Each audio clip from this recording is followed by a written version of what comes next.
ಮನೆ ಅಂತ ಅನ್ಸದೇ ಇಲ್ಲ, ನಮ್ಮನೆ ಅಂತಾನೇ ಅನ್ಸುತ್ತೆ. ನೀವು ಒಂದ್ಸಲ ಬನ್ನಿ, ಒಂದ್ ಸ್ವಲ್ಪ ಆಮೇಲೆ ಮಾಡ್ತೀನಿ ತಾಡೆ. ಏನ್ರಿ ಪಂಕಜ ಅವರೇ, 2 ಅವರ್ ಅಂದ್ರಿ, 2 ದಿನ ಆಗುತ್ತಲ್ಲ, ಇನ್ನು ನಿಮ್ಮ ಮನೇಲಿ ತಿನ್ನಷ್ಟು ಹೊಡಿತಾನೇ ಇದ್ದಾರ?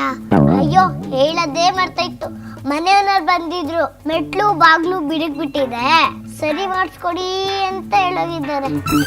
ಅದಕ್ಕೆ ಆ ಕೆಲ್ಸನೂ ನಡೀತಾ ಇದೆ. ಇನ್ನೊಂದು 7 ದಿನ ಬಿಟ್ಟು ಹೋಗ್ತೀನಿ.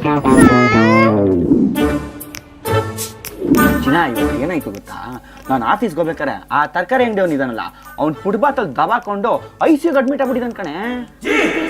ಈಗೇನ್ ಮಾಡೋದು? ಯಾಕಮ್ಮ ಏನಾಯ್ತು?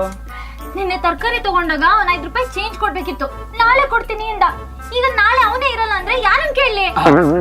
ಅಲ್ಲ ಕಣೆ, 5 ರೂಪಾಯಿ ಒಳ್ಳೆ 5 ಲಕ್ಷ ತರ ಮಾತಾಡ್ತಿದ್ಯಲ್ಲೇ. 1 ರೂಪಾಯಿನ ಲೆಕ್ಕನೇ ಅಲ್ವೇನ್ರಿ?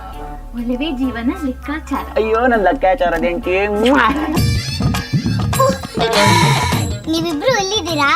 ನಾವಿರೋದಿರ್ಲಿ, ಗಂಡ ಹೆಂಡತಿ ಪರ್ಸನಲ್ ಆಗಿ ಮಾತಾಡ್ಬೇಕಾರೆ ಇನ್ನೊಬ್ರು ರೂಮ್ ಬರ್ಬೇಕಾರೆ ಪರ್ಮಿಷನ್ ಕೇಳ್ಕೊಂಡ್ ಬರ್ಬೇಕು, ಕಾಮನ್ ಸೆನ್ಸ್ ಇಲ್ಲ.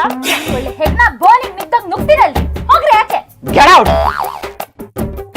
ಚಿನ್ನ, ನಾವ್ ಎಲ್ಲಿದ್ವಿ? ಅದೇ 5 ರೂಪಾಯಿ ಚೇಂಜ್. ಸಾರಿ ಕಣ್ರೋ, ನೀವಿದ್ದೀರಾ ಅಂತ ಗೊತ್ತಾಗ್ಲಿಲ್ಲ, ಬಂದ್ಬಿಟ್ಟೆ.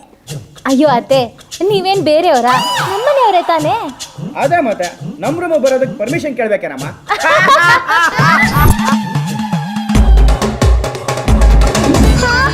ರೇಷನ್ ಬಿಲ್ಲು 20,000, ತರಕಾರಿ ಬಿಲ್ಲು 30,000, ಹಾಲು ಬಿಲ್ಲು 10,000.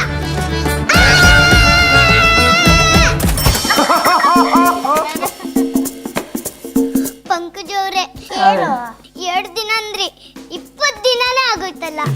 ಅಯ್ಯೋ ದೇಳದೇ ಮಾಡಿಸ್ಬಿಟ್ಟೆ. ನಮ್ಮ ಮನೆಯವ್ರನ್ನ ಬಂದಿದ್ರು, ಬಾತ್ರೂಮ್ ಅಲ್ಲಿ ಲೀಕೇಜ್ ಇದೆ, ಸರಿ ಮಾಡಿಸ್ಬಿಡಿ ಅಂದ್ರು. ಇನ್ನೊಂದ್ 2 ದಿನ ಇಲ್ಲೇ ಇರ್ತೀವಿ ಅಷ್ಟೇ. ಅಯ್ಯೋ ನನ್ ಮಗ ಸೊಸೆ ಬರ್ತಾ ಇದಾರೆ. ಅಂದ್ರೆ ನೀವು ಇಲ್ಲಿ ಇರ್ಬೇಡಿ, ನಿಮ್ ಮನೆಗೆ ಹೋಗಿ ಅಂತ ಇಂಡೈರೆಕ್ಟ್ ಆಗಿ ಹೇಳ್ತಾ ಇದೀರಾ? ಇಲ್ಲ ಇಲ್ಲ, ಡೈರೆಕ್ಟ್ ಆಗಿ ಹೇಳ್ತಾ ಇದ್ದೀನಿ. ಅಯ್ಯೋ ನಡೀರಿ ಅತ್ತೆ, ನಡೀರಿ. ಪಕ್ಕದ ಮನೆಯವರು ಅಂತ ಒಂಚೂರು ಅಡ್ಜಸ್ಟ್ ಮಾಡ್ಕೊಳ್ಳೋದು ಬೇಡ? ಇಷ್ಟು ಅಡ್ಜಸ್ಟ್ ಮಾಡ್ಕೊಳ್ಳಿಲ್ಲ ಅಂದ್ರೆ ಏನು?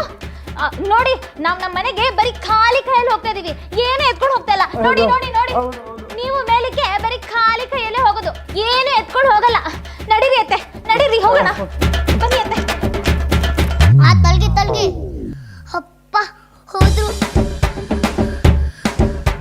ನನ್ ಸೋಫಾ ನನ್ ಮುದ್ದು ಸೋಫಾ. ನಾನು ಅದ್ರ ಮೇಲೆ ಕೂತಿ ಎಷ್ಟು ದಿನ ಆಗಿತ್ತು ಏನೋ. ಸೋಫಾ